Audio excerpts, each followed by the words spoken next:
There's a concerning new trend among young people, and it has nothing to do with social media, and everything to do with their kidneys. Kidney stones, usually associated with older gentlemen, are now on the rise among young adults and even teenagers, with the fastest growing rates observed in women aged 18 to 39.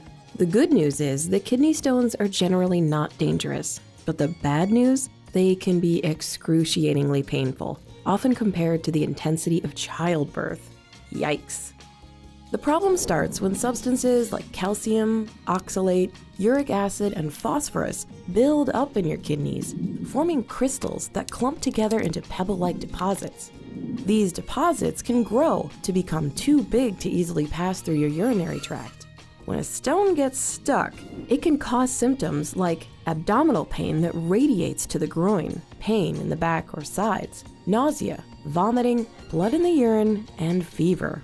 Sometimes your body will naturally pass the stone before you develop serious symptoms.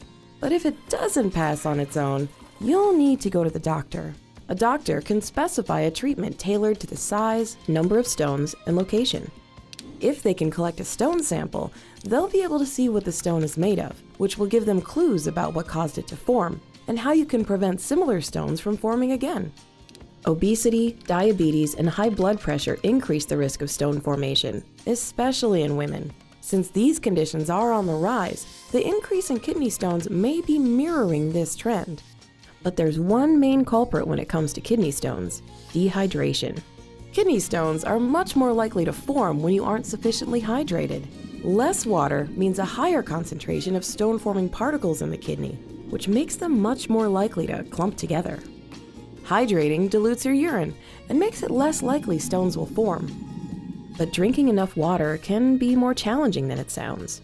Research has shown that even people who have had kidney stones still don't hydrate enough.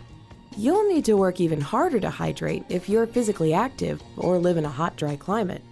Researchers have long noted a correlation between kidney stone rates and temperature, and some scientists suggest that the overall rise in kidney stones among young people may be linked to climate change.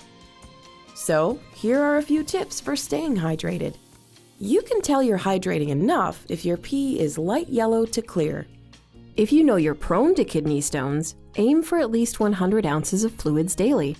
That's about 12 cups. And if plain water just isn't your thing, you can include fluids from various sources: milk, soups and broths, fruit juices, teas, even coffee counts.